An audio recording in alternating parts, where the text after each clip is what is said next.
happening today, the Supreme Court will take on a monumental case that could set the trajectory of the 2024 presidential election. So this morning, justices will hear oral arguments over Colorado's decision to ban the former president from the state's ballot for his role in the January 6th insurrection. Today's landmark hearing comes just days after a federal appeals court rejected Trump's claim that he's immune from criminal prosecution. All right, let's get to Melanie, live outside the Supreme Court, where spectators, some have been there for hours, even overnight, in anticipation of the hearing, Mel.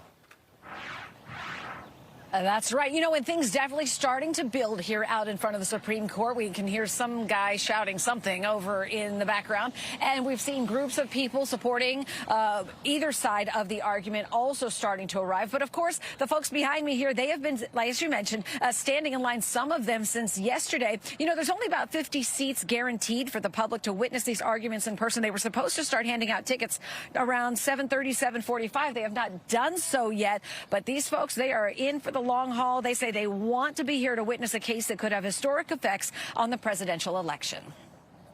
I'm interested in, you know, the questions that are going to be asked today. I think it's going to be a great experience all around.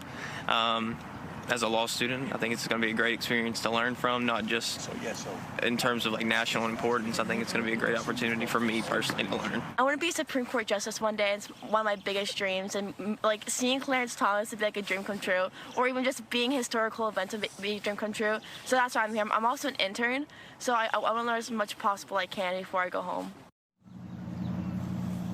And the line sitters began taking up their spots Wednesday afternoon for Thursday's Supreme Court showdown. At issue is the 14th Amendment of the U.S. Constitution, which bars anyone who engaged in an insurrection from holding federal office. Already, the Colorado State Supreme Court ruled that former President Donald Trump did that through his actions leading up to and ending with the January 6, 2021 Capitol riots, and declared him ineligible to run for president. Mr. Trump's team will argue to the 9 Supreme Court justices that January 6 was not an insurrection, and even if it was, he did not participate. Colorado's primary is March 5th, and so there does need to be some expediency here. A lot of people saying you could get a ruling perhaps in days, and really no longer than a week or two, so that they can prepare for that primary election and whether Donald Trump's name is going to be on the ballot or not. And then we also have Maine and several other states who feel the same way, and they are waiting to see what happens here and how it may impact the primaries in their states.